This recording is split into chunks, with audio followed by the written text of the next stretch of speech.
At Kippax Greenfield Primary School, this is how they define independent learning. We feel that if we are feeding them the information that they need to know on a constant basis, then they're not learning how to find out for themselves. And at the end of the day, it's not the content that's important, it's how they find it out for themselves. And once they've got those skills, they can find out any information that they need to know. The ethos of independence runs through the whole school. Pupils answer the phones at lunchtime. Good afternoon, Kippax Greenfields. Can I help you? Okay. And Year 6 pupils run the ITC club without adult supervision. Today we're going to be learning a new topic about animals and plants and things like that. How, though, do the staff encourage independent learning in the classroom? So now we're going to think about what else we'd like to know. This programme will look in detail at how Deputy Head Kirsty Beresford teaches the topic of light and dark to her Year 1 pupils, using the principles of independent learning. I'd taught in various year groups for numbers of years and was finding the curriculum stale. It was stale and the children thought it was stale and we felt it was to deliver it. So a new approach where the children were taking control of what was happening. The fact that topics could be different every single year I found quite exciting. The table who started their stories about Can't You Sleep Little Bear yesterday, I'd like you to carry on with those, cutting out your pictures and sticking them in the right order to tell the story.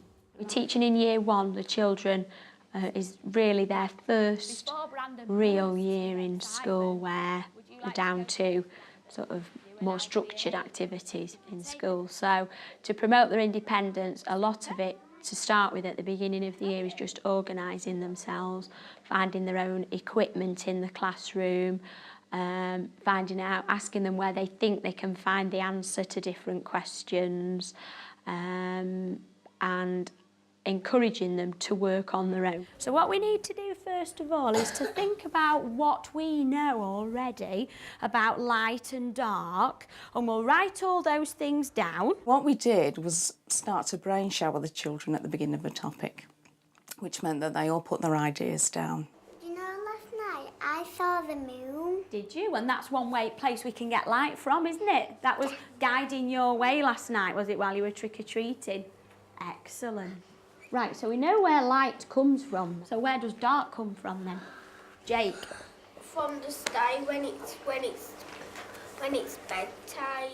And then just as a twist, we asked them to write 3 good questions that they would like to know about that topic at the end of their brain shower. The staff put them together, so there were all the children's 3 good questions, and we found out the children wanted to know so many more exciting and relevant things than the national curriculum was asking us to teach them.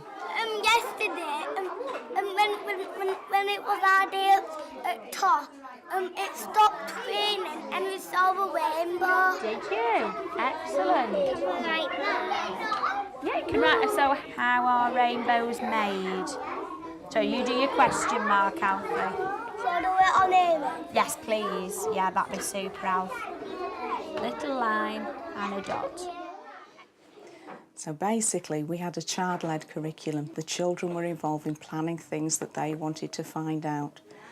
What they wanted to find out was sometimes 2 or 3 years in advance of what we were expected to teach them. But because they want to know, they're achieving at those levels. Teachers are excited and stimulated, children are excited and stimulated. And so we're not saying to those children, I'm sorry, we don't teach you that till Year 3, Spring Term 1, Week 15, Lesson 3. We're saying you can have it now because you need to know. I tell you what I'll do is I'll give you a minute with your partner, okay? And I want you to think of one thing that's not very good about the dark and one thing that's not very good about the light, the sunshine, okay? You might bang your head when it's dark. You can't see. And if you fall over off your bike about stabilisers, you'll bang your head, but I can ride my bike about stabilisers now. The world is moving at such a quick pace that they need skills to be able to survive when they get out into, into the big wide world. And I think if they are encouraged as a young person to want to learn and want to find out things for themselves, they've always got that inside them. Right, let's share some of the questions that we've thought of. Is there a pot of gold at the end of the rainbow? Oh, wow. I love that question. Why does lightning come before thunder? Oh, that's a good question. Where does the sun disappear at night? How do fireworks explode? I'm looking forward to sorting that one out. So as long as national curriculum is covered in a way that those learning objectives are met, Tell me again. everything else is up for grabs in the way that learning about the world should be. Well, how do lights work? They are very interesting questions, aren't they? I then take that away and spend possibly a day doing the planning. Planning is far quicker than it ever has been before because it's all coming from the children's ideas. So I can't actually do any planning at all prior to the topic, so during my school holidays, as I've done in the past. I have to wait until the children have generated the questions.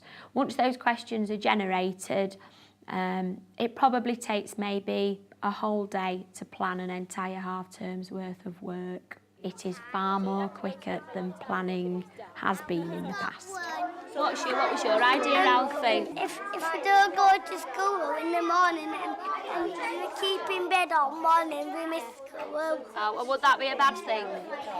Excellent answer.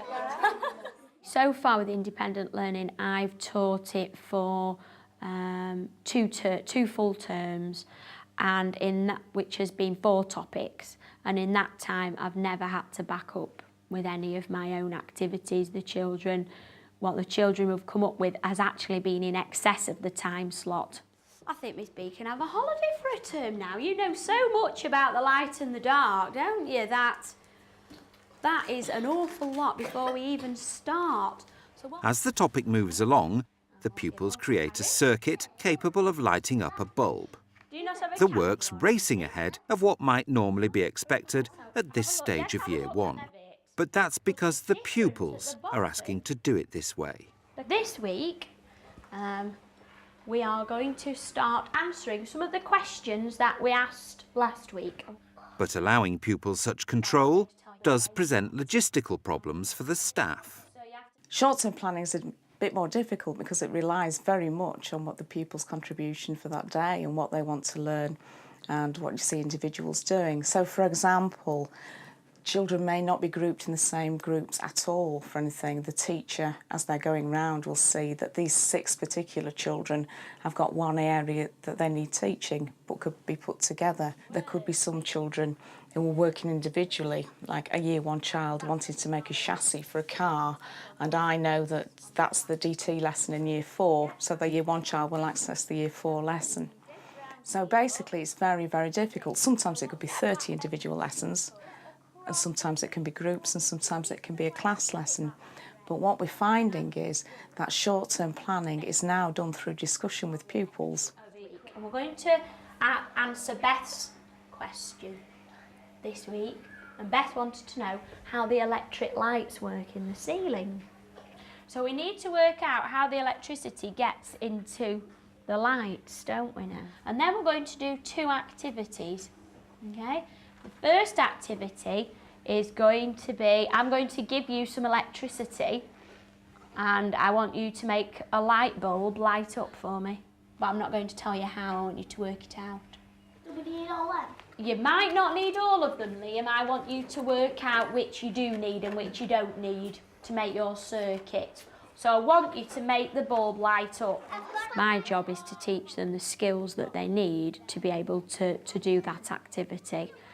And I do try as much as possible that the activity is not directed by me, so I'm not giving them the answer to the question. So if we clip that on there you go, it'll stay on. That's how the light works up there in the ceiling. Clever girl. It is time consuming. It's difficult to get your head round if you think, no, for years we have been teaching or planning one lesson for 30 children with a bit of differentiation thrown in, which has, you know, had its place. But now what I'm asking the staff to do is maybe on occasions, have 30 different lessons. That seems very difficult. When I'm not asking for paperwork and I'm asking for them to plan through discussion with their pupils, that becomes much easier. This afternoon we're going to use our circuit that we made this morning, and we're going to make it into a model of something that really does use a light or a flashing light in it, like a lighthouse, okay? We're making a lighthouse by putting that bit out, and there's a little hole where you put the light in. How has the independent learning model changed the way Kirsty operates as a teacher? There are times of the day when I stand back and I'm not needed to facilitate their learning. They're doing it themselves. In terms of time planning has been cut dramatically because you have time to go and sit and talk to children and spend time with children and find out, assess them individually even about what they know. So first of all, let's think about what we know about the light. Brain shower your class, see what they know. You will be amazed at what they've been hiding away or we have not allowed them to show us in the past. And go with an open mind, let them take control of their learning. Harrison. Traffic lights. Very good. Enthusiastic children who are willing to learn and want to find out is the biggest advantage. Second to that is the fact that it raises standards without a doubt. A topic I've just done on light and dark, the children's questions when I've related them to the national curriculum are actually answering questions for the national curriculum for Year 2 and Year 5, and my children are in Year 1. Bearing in mind that our children are below national and local averages when they come into school, we're now having children achieving their end of Key Stage 2 levels, if you like, by the end of Year 3, Year 4 and Year 5. So we're already getting children achieving level 4s and 5s in Year 3, 4 and 5. And this is because the teacher isn't setting the ceiling and saying, I'm going to teach you what I need to teach you up to there. The children are setting the ceiling. They've got their own interests, their own values. And if that's a level 4 area that they want to learn about in Year 1, then so be it.